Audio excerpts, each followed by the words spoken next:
Mana 2025-yil ham yakunlab oldik. Yil davomida Kanada immigratsiya siyosatida qanday o'zgarishlar yuz berdi? Bulardan qanday xulosa chiqarish zarur va yangi 2026-yilda Kanadaga kelishda to'g'ri strategiyani qanday tuzilgan ma'qul? Mazkur videoda shu haqida gaplashamiz. Videoni oxirigacha ko'rsangiz bilib olasiz 2026-yilda siz uchun Kanadaga kelishda eng to'g'ri yo'l qaysi usul ekanligini. Kamina ismi Alimardon va hozirgi kunda Kanadaning shimolidagi hukumatida oilam bilan birga yashayman va shu yerda immigratsiya advokatiga assistent bo'lib ishlayman. Hozirgi kunda yurtdoshlarimiz va umuman olganda ko'plab chet elliklar asosan 2 yo'l bilan Kanadaga kelishmoqda va o'tgan yil ham kelishdi, bundan keyin ham kelishadi. Asosan student viza orqali yoki fransuz tilini o'rganish orqali immigratsiya qilishmoqda.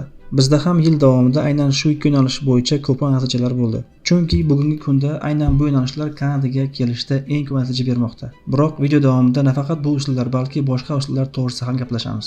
Kommentlarga yozingchi, kimni yaqin tanishi 2025-yilda Kanadaga ketdi yoki kimlar hali ham Kanadaga borish yo'lida qattiq harakat qilishmoqda. Endilikda vizalarni pasportga stiker orqali yopishtirish emas, balki uni elektron shaklda telefonga QR kod orqali tashlab berish varianti ko'rib chiqilmoqda va test rejimida ishga tushdi. Marokash davlati fuqarolarida aynan mana shu imkoniyat paydo bo'ldi va yil oxiriga kelib bu muvaffaqiyatli o'tsa, 2026-yildan boshlab hamma uchun aynan mana shunday o'zgarish joriy qilinishi kutilmoqda. Bundan ko'zlangan maqsad viza olgandan so'ng pasportni yuborish va unga stikerni urib yana qaytarib olish ketadigan vaqt va mablag'ni tejab qolish va natijada bunday mijozlarni demak qulayliklarni ko'proq ta'minlab berish. Yana bir asosiy o'zgarish bu yurtdoshlarimizni xursand qilishi mumkin, ya'ni xabaringiz bor, Kanada hududida O'zbekiston elchixonasi mavjud emas. O'zbekistonliklar uchun konsullik va elchixona masalalarini AQShda joylashgan elchixona hal qiladi va endilikda o'zbekistonliklar soni Kanadada oshib borayotganini hisobga olib, Kanadani o'zida alohida maxsus elchixona o'zbekistonliklar uchun ochish rejalashtirilmoqda va bu haqda demak xabar berildi. Hukumatlar o'rtasida shartnoma tuzilmoqda va yaqin 2026-yilda o'zida bunday yanglishib qolishimiz ajab emas. Ko'pchilik o'zbekistonliklar uchun kutilmagan xabar bu AQShning Green Card dasturi yopilishi, ya'ni vaqtincha to'xtatib qo'yilishi bo'ldi. Chunki ko'plab yurtdoshlarimiz aynan mana shu usul orqali okean ortiga kelib immigratsiya qilishmoqda edi va bu narsa qachongacha to'xtatilganligi aniq emas, lekin bu shunchaki o'zini omadini kutib yashayotganlar uchun maxsus signal bo'ldi. Ya'ni okean ortiga borish, ayniqsa Amerikaga yoki Kanadaga borishda hamma narsa insonning o'z qo'lida ekanligi aynan mana shu o'zgarishdan xulosa qilsak bo'ladi. Shu yil davomida yangi bir loyihaga qo'l urdik, ya'ni O'zbekistonliklarning Kanadaga kelib, shu yerda o'z yo'lini topishi, karyerasini qurishi va shu yerga moslashib qolib ketishi aynan bundan 5-10 yil oldin kelgan yurtdoshlarimiz bilan suhbatlar, ya'ni podkastlar uyushtirmoqdamiz va bu loyiha doirasida demak ilk mehmonlarimizni chaqirdik va ular bilan virtual muloqot o'tkazdik va bu videolarni YouTube'dagi mana bu kanalda joylashtirishga muvaffaq bo'ldik va agarda ushbu kanalga o'tib suhbatlarni ko'rsangiz o'zingiz uchun ko'plab insightlar olishingiz mumkin va bu albatta Kanadaga kelishda motivatsiya bo'ladi yoki ko'plab demak kelmoqchi bo'lgan nomzodlarga foydali maslahatlarni ham aynan yurtdoshlarimiz o'z boshidan o'tkazgan tajribasi asosida hikoya qilib berishdi. Kelgusi suhbatlarimizda ham aynan hayotning turli sohalaridan mehmonlarni chaqirishga harakat qilamiz. Misol uchun injenerlar, vrachlar yoki professorlar, huquqshunoslar, bank sohasi vakillari, biznesmenlar, davlat idoralari xodimlarini ham aynan ushbu demak suhbatlarga taklif qilish rejamiz bor va ular Kanadaga kelib joylashib qolishganligini bo'yicha o'zlarining hayot tajribalarini biz bilan bo'lishadi. Bundan tashqari yana bir loyiha ustida ishlayapmiz, ya'ni Kanadaga kelib shu yerda o'z yo'lini topgan o'zbekistonliklarni demak LinkedIn sahifalarini to'plab, aynan ularni jamlab e'lon qilmoqchimiz Telegram kanalimizda. Telegram kanalimizga o'tib olsangiz, u yerda havolasini qoldiraman video ostida va u yerda yurtdoshlarimizni o'sha bosib o'tganlarni, ularni demak profillarini ko'rishingiz mumkin bo'ladi. Turli soha vakillari va ularni o'qigan joylari, ishlash joylari, ish tajribasi va hozirgi kundagi faoliyati bo'yicha qisqacha tanishib olishingiz mumkin. Yil davomida eng katta xursand qilinadigan voqealardan biri bu fransuz tilini biladiganlarni, ya'ni fransuz tili darajasiga ega bo'lgan chet elliklarni Kanadaga immigratsiya qilishi soni anchagina ko'p bo'ldi. Talonlar soni ham nihoyatda ko'p bo'ldi va ballar ham o'rtacha va pastroq bo'ldi. Natijada bu kelasi yilda ham Kanadaga kelmoqchi bo'lganlarga yaxshigina motivatsiya bo'lmoqda. Kanadaga ta'lim olish yo'nalishida kelmoqchi bo'lganlar, ya'ni student viza egalari hali ham studentlar soni qisqartirish davom etmoqda, ya'ni student viza berish oldingichalik soni ko'p emas, lekin shunday bo'lsa ham natijalar qilishga muvaffaq bo'ldik va albatta umid qilamiz yaxshi universitetlarga kirgan, tilni yaxshi bilgan, hujjatlarni ustida puxta ishlagan nomzodlar mana shu 2026-yilda ham Kanadaga student viza olishda davom etishadi. To'g'ri, oldingichalik ko'p bo'lmasligi mumkin, lekin baribir biz umidimiz katta. 2025-yilda shaxsiy hayotimizda ham o'zgarish bo'ldi, ya'ni shu yerda farzandim dunyoga keldi. Farzandimga Kanada pasportini, ya'ni Kanada fuqaroligini shu yerda tug'ilganligi munosabati bilan olishga muvaffaq bo'ldik va bu narsa yangilik emas, chunki chet elliklar soni bu yerda aynan kelib farzand ko'rish yildan yilga ortib bormoqda. 2025-yil hisobidan 5000 dan ortiq chet elliklar aynan Kanadada farzandli bo'lib, shu yerda Kanada pasportini olishdi.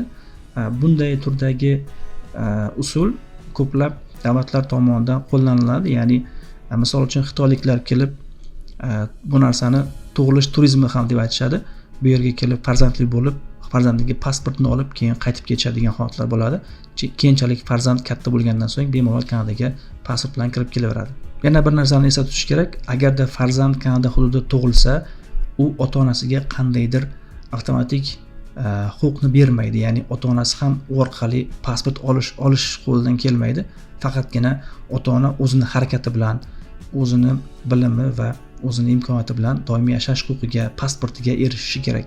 Oxirgi yillarda shunday gaplar yangramoqda. Misol uchun Amerika Qo'shma Shtatlarida shunchaki tug'ilish hisobidan pasport olish imkoniyatini cheklab qo'yish kerak degan takliflar ilgari surilmoqda. Misol uchun ota-onasining statusi vaqtincha viza egasi bo'lishi mumkin yoki noqonuniy statusga ega bo'lishi mumkin, lekin shunday holatda ham demak aynan Amerika, Kanada va Avstraliya kabi davlatlarda tug'ilgan farzandga pasport berish amaliyoti mavjud. Lekin bu narsani Amerika to'xtatib qo'yamiz deyishyapti. Lekin Kanadada bunday fikrlar hali ilgari surilgani yo'q, chunki bu farzandning huquqi tuproq huquqi asosida u qayerda tug'ilgan bo'lsa, aynan o'sha mamlakatning pasportini olish huquqiga ega degan gaplar uzoq yillardan beri aytib kelinadi. Yilning eng quvonchli voqeasi bu O'zbekiston terma jamoasining jahon chempionatiga chiqqani bo'ldi va endi O'zbekiston jahon chempionatida A kanatida ishtirok etadi, ya'ni xabaringiz bor, Amerika Qo'shma Shtatlari, Meksika va Kanadada bo'lib o'tadigan jahon chempionatida O'zbekistonning o'yinlari aynan Meksika va AQShga tushdi, Kanadaga tushmadi. Bundan ko'plab yurtdoshlarimiz biroz ranjigan bo'lishlari mumkin Kanada hududidagi, lekin quvonchli bir xabar bo'ldi. Iyun oyida 2026-yilning 1-iyun sanasida aynan O'zbekiston va Kanada o'rtasida o'rtoqlik uchrashuvi o'tadi Edmonton shahrida, Alberta provinsiyasida va aynan mana shu uchrashuvga ko'plab yurtdoshlarimiz, Kanada hududida bo'layotgan yurtdoshlarimiz O'zbekiston terma jamoasini qo'llab-quvvatlash uchun boramiz albatta. 2025-yilda ko'p tilga olingan mavzulardan biri bu ekologiya mavzusi bo'ldi. Ya'ni dunyoning ko'plab davlatlarida ekologiya holati yomonlashgan munosabat bilan ekologiya muhojirlari paydo bo'lyapti. Ya'ni iqlim immigrantlar deyiladi. Bunday turdagi immigrantlar o'z davlatlaridagi ekologik muhit yomonlashganidan keyin demak ekologiya holati yaxshi bo'lgan davlatlarga ko'chishga qilishadi. Shulardan biri bu aynan Kanada, chunki Kanada ekologiyaga juda ham qattiq ahamiyat beradi. Havoning tozaligi, suvning tozaligi, umuman olganda barcha ekologik masalalarda Kanada hukumati qattiq nazorat qilishi ortidan Kanadaga kelayotganlar soni, kelmoqchi bo'lganlar soni aynan ekologik omillarni ham demak hisobga olishmoqda. Shuningdek, yil davomida ko'plab davlatlarda immigrantlarga qarshi ochiqdan ochiq munosabatlar, norozilik holatlari va kayfiyatlari uchrab turdi. Turli davlatlarda namoyishlar bo'lib o'tdi. Misol uchun Yevropada ham yoki bo'lmasam Angliyada ham aynan immigrantlarga qarshi namoyishlar bo'lib o'tdi va bundan Amerika Qo'shma Shtatlarida ham bu narsani ko'ryapmiz. Ya'ni Trump boshchiligidagi hukumat noqonuniy immigrantlarga qarshi kurash boshlagan va bu narsa Kanadada qanday bo'ldi? Kanadada bilasizki, o'zi immigrantlar mamlakati va bu yerda aholining deyarli yarmi aynan immigrantlarga to'g'ri keladi. Shuning uchun ham immigrantlarni ochiqdan ochiq ularga norozilik bildirish yoki ularga qarshilik qilish holatlari ko'zga tashlanmaydi. Ya'ni bu yerda millatchilik, rasizm, kamsitish kabi holatlar yo'q, chunki o'zi aslida Kanadani tub aholisi ham mavjud emas. Ya'ni hamma bu yerda immigrant qayerdandir kelib qolgan. Misol uchun hozirgi oq tanli aholi Yevropadan ko'chib kelgan bo'lsa, o'zini tub xalq deb hisoblaydigan mahalliy hindu qabilalari ham qachonlardir demak Osiyo qit'asidan Bering bo'g'ozi orqali ko'chib kelishgan va shuning uchun ham ularning ko'rinishi osiyoliklarga o'xshab ketadi. Xo'sh, yangi 2026-yilda Kanadaga kelish va bu davlatda immigratsiya qilib yashab qolish bo'yicha qanday o'zgarishlar kutilmoqda? Qanday qilib Kanadaga kelishda to'g'ri strategiya tuzish zarur? Endi esa shu haqida qisqacha ma'lumot beraman. Bilasizmi, Kanadaga ilk marta kelganingizda sizni Welcome to Canada, ya'ni Kanadaga xush kelibsiz deb kutib olishadi. Agarda siz doimiy yashash huquqini olsangiz, Kanada sizni uyingizga aylanadi va shunda aeroportda sizga Welcome to Canada emas, Welcome home, ya'ni uyingizga xush kelibsiz deb kutib oladi. Albatta barchaga bunday iliq gaplarni eshitish nasib qilsin. Yangi 2026-yilda asosiy immigratsiya usullari qaysilar bo'ladi degan savolga javob beramiz. Ya'ni hozirgi kunda xabaringiz bor, faqatgina ingliz tilini o'zi bilan immigratsiya qilish biroz murakkablashgan. Sababi umumiy tanlovlar Express Entry'da ingliz tilini o'zi bilan anchadan beri amalga oshirilmayapti. Faqatgina provinsial dasturdagina amalga oshib qolishi mumkin. Shunda ham agarda sizning kasbingiz va ish tajribangiz Kanadaning qaysi provinsiyasida ehtiyoj yuqori bo'lgan kasblarga to'g'ri kelsa va siz Express Entry akkauntini ochib, u yerda aynan o'sha provinsiyaga qiziqishim bor deb belgilab qo'ysangiz va o'sha provinsiya sizga taklif bergan taqdirdagina siz Kanadaga faqatgina ingliz tilini o'zi bilan immigratsiya qila olasiz. Faqatgina ingliz tilini o'zi bilan tanlovda ilinayotganlar, bular asosan Kanada ish tajribasini to'plash orqali Canadian Experience Class deb nomlangan maxsus programma orqali yetarlicha ballni to'plab tanlovda ishtirok etishmoqda va doimiy yashash huquqini qo'lga kiritishmoqda. Bu degani Kanada doimiy yashash huquqini berishda Kanada ichkaridagilarga asosiy e'tiborni qaratdi degani albatta, biroq unutmaslik kerakki, chet eldan ham tanlov orqali kelish mumkin va bunda eng asosiy sir bu fransuz tilini o'rganish. Qayta va qayta aytamiz bu narsani. Agarda siz fransuz tilini o'rgansangiz, siz Kanadaga immigratsiya qilish imkoniyatingiz nihoyatda ko'payadi va oshadi. Bundan tashqari, agarda siz ingliz tilini ham biladigan bo'lsangiz, boshqa raqobatchilarga qaraganda sizda imkoniyat ko'proq bo'ladi. Faqatgina ingliz tilini o'zi bilan maxsus tanlovlar ham bo'lib turdi, kam bo'lsa ham. Ya'ni bunda sohaga e'tibor qaratilmoqda. Misol uchun tibbiyot xodimlari, ya'ni vrachlar, umuman olganda hamshiralar, farmatsevtlar va boshqa tibbiyot xodimlari uchun maxsus tanlovlar bo'ldi va bu tanlovlarda faqatgina ingliz tilini o'zi bilan ball to'plash mumkin edi, lekin albatta ingliz tili juda ham yaxshi bo'lishi kerak. Shuningdek, o'qituvchilar, ya'ni ta'lim sohasi vakillarini ham tanlashdi va albatta injenerlar, qishloq xo'jaligi mutaxassislari, qo'l mehnati mutaxassislari, ya'ni bunda ham albatta injenerlar bor, IT xodimlari, bu mutaxassislar ham aynan faqat ingliz tilini o'zi bilan demak tanlovlarda qatnashdi, lekin ko'p emas. Fransuz tili bilan doimiy yashash huquqini qo'lga kiritishda bitta o'ziga xos jihat bor. Misol uchun, agarda siz fransuz tili yo'nalishida taklif olgan bo'lsangiz doimiy yashash huquqiga va sizning demak hujjatlaringiz rad etilishi ehtimoli, atkaza olish holatingiz ancha pastroq bo'ladi, chunki siz taklif oldingiz va endilikda agarda siz hujjatlaringizda qandaydir kamchilik bo'lsa, ofitserni ko'ngli to'lmasa, o'sha hujjatni to'g'rilab berishni yoki bo'lmasam qayta yuklashni, kamchilik bo'lsa izoh berishni talab qilishadi, lekin bitta kamchilik uchun hujjatingizni rad qilib yuborishmaydi. Agarda student viza bilan topshiradigan bo'lsangiz, hamma hujjatlarni to'g'ri qilgan taqdiringizda ham ofitserning ko'ngli to'lmasligi mumkin va arzimagan bir sababdan sizning hujjatingizni rad qilishi mumkin, lekin doimiy yashash huquqi bilan kelayotganingizda bunday risk kamroq bo'ladi. Fransuz tilini o'rganganimdan so'ng sizga aloqaga chiqamiz va bizga amaliy yordam berasiz deb ko'p so'rashadi, lekin oldindan ogohlantirib qo'yish kerak. Fransuz tilini o'rganishdan oldin qilib qo'yish kerak bo'lgan, tayyorlab borish kerak bo'lgan hujjatlar bor va aynan o'sha hujjatlarni oldindan qilib borishni tavsiya qilamiz. Bunda 3 ta asosiy hujjat tayyorgarligi bor, ya'ni demak o'qigan diplomlarni baholatib qo'yish maxsus tashkilotdan, moliyaviy hujjatlarni qurib borish, ish tajribasini qurib borish va hokazo.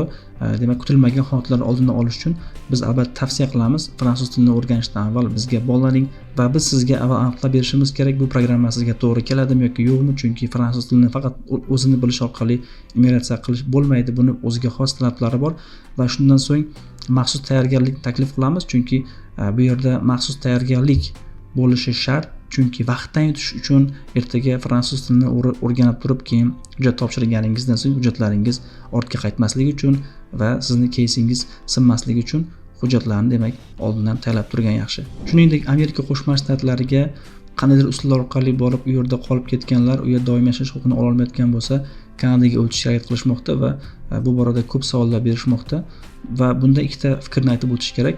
Agarda bunday shaxslar Kanadaga noqonuniy tarzda chegarani kesib o'tishmoqchi bo'lishsa, ular kelgan joyga deport qilinadi yoki qaytarib yuboriladi.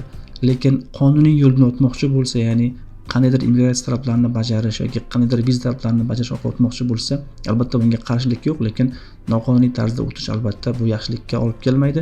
Agarda sizda potensial bo'lsa, turmush o'rtog'ingizda yoki o'zingizda siz demak albatta Kanadaga immigratsiya qilishingiz mumkin.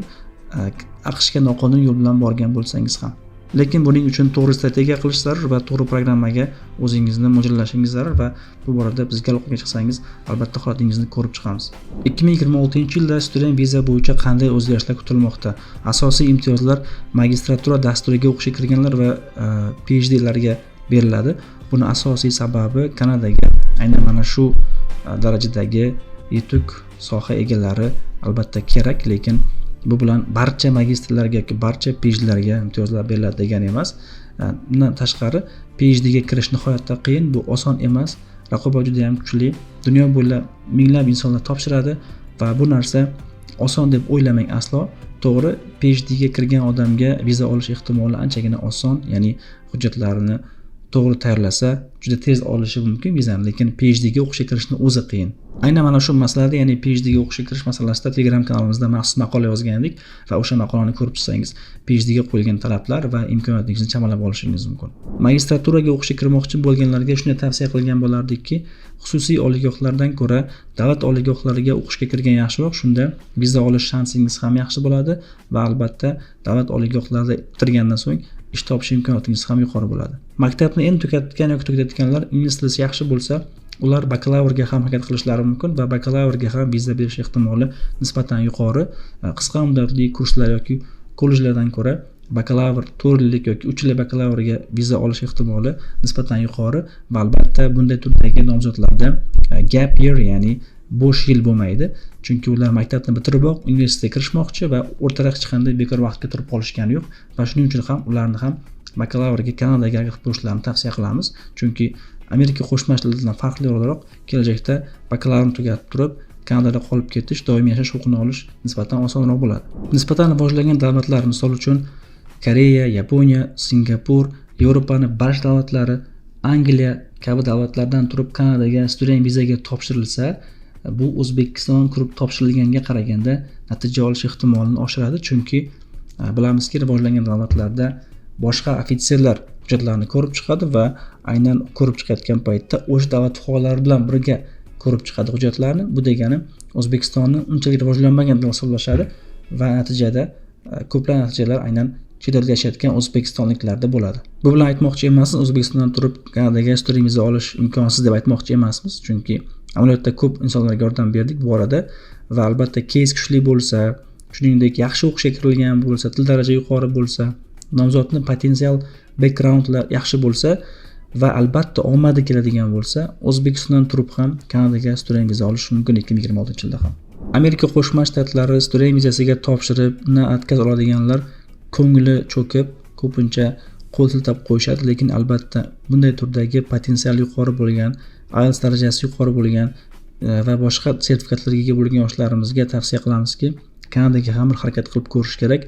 Agarda AQSh o'z eshiklarini ochmagan bo'lsa, balkim Kanada eshiklarini ochishi mumkin. Kanadaga student viza bilan oilaviy harakat qilmoqchi bo'lganlarga kichik bir tavsiyamiz shunday iborat bo'ladiki, 2026-yilda Kanada sizni oilaviy kelib qolib ketadi deb o'ylamasligi uchun birinchi navbatda studentni o'ziga alohida, demak, hujjat topshirish zarur, o'qishga ruxsatnomani va shundan so'ng turmush o'rtog'iga topshirish tavsiya qilamiz. Lekin aytmoqchi emasmiz, birinchi studentni o'zini yuborib orqasidan keyin borish deb.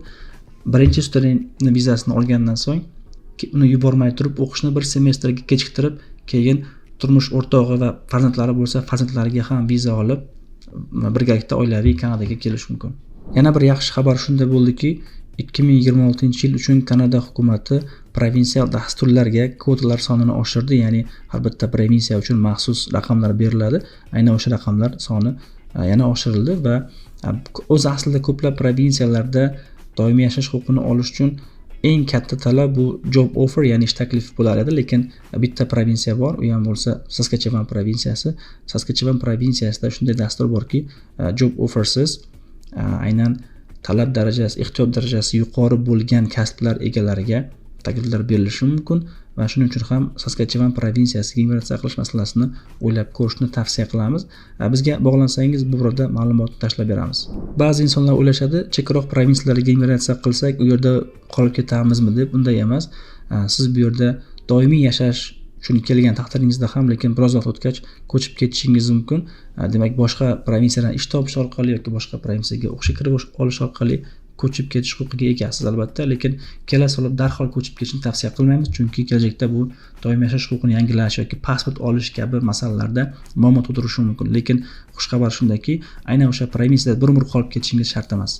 Yuqorida ham aytib o'tdim, Express Entry account ochish orqali siz Kanadaning qaysi provinsiyasiga kerakli kasb egasi bo'lsangiz, misol uchun tibbiyot sohasi vakili, qo'l mehnati yoki qishloq xo'jaligi, injener, IT sohalarida yoki ta'lim sohasida ishlaydigan tajribaga ega bo'lgan mutaxassis bo'lsangiz, aynan o'sha provinsiyalarga qiziqish doirangizni bildirish orqali ham taklif olib qolishingiz ehtimoli nol emas albatta.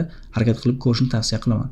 Hozirgi paytdagi turist vizaga topshirish holati unchalik yaxshi emas, ya'ni nafaqat O'zbekistondan topshirsa, balki dunyo bo'ylab ham turist vizaga topshirsa rad etilish ehtimoli yuqori nisbatan. Sababi ko'plab turist viza egalari kelib turib bu yerda noqonuniy ravishda qolib ketishdi, ortga qaytishmadi. Buning orqasidan Kanada hududida vaqtincha vizalar soni ko'payib ketgan hisobiga turist vizalarining soni qisqartirilmoqda. Lekin faqatgina atkaz emas, olish ehtimoli bor bo'lgan usullarni aytib o'tmoqchiman. Agarda siz nomingizda biznes bo'lsa, tadbirkorlik sohasi odami bo'lsangiz, siz Kanada hududida bo'layotgan turli xil biznes konferensiyalar, tadbirlarga harakat qilib topshirib ko'rishingiz mumkin.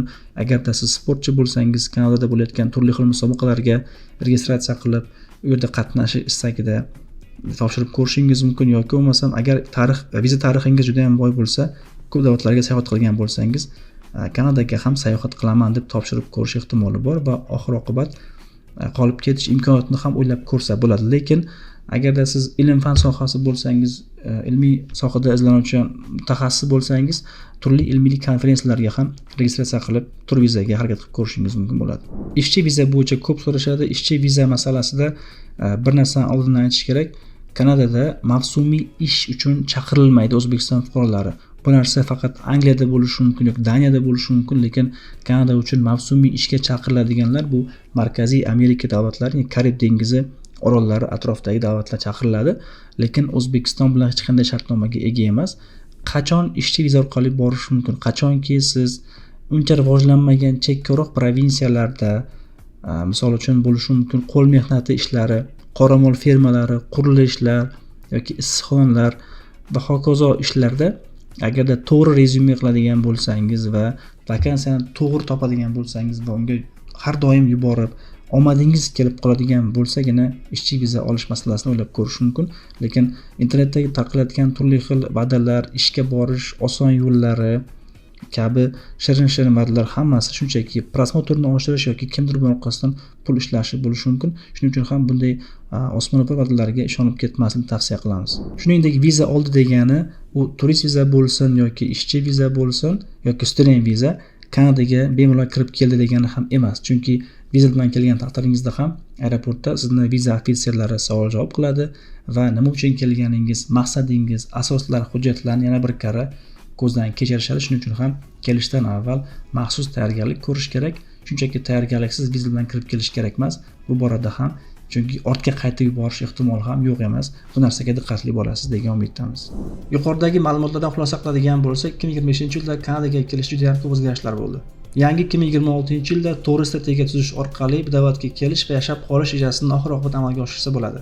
Unutmang, vaqt, umr o'taveradi. Harakat qilgan inson uzoq yillik orzusiga erishadi yoki hech bo'lmaganda urinib ko'rmadim degan armon bilan qolib ketmaydi. Hayot esa kurashdan iborat. Hammasi o'z qo'lingizda. Kanadaga kelish bo'yicha shu yo'lda qattiq harakat qilayotganlar bilan 2026-yilda Kanadada ko'rishish nasib qilsin. Kanadaga kelishga qat'iy qaror qilganlarni 2026-yilda kutib qolamiz. Barchaga omad.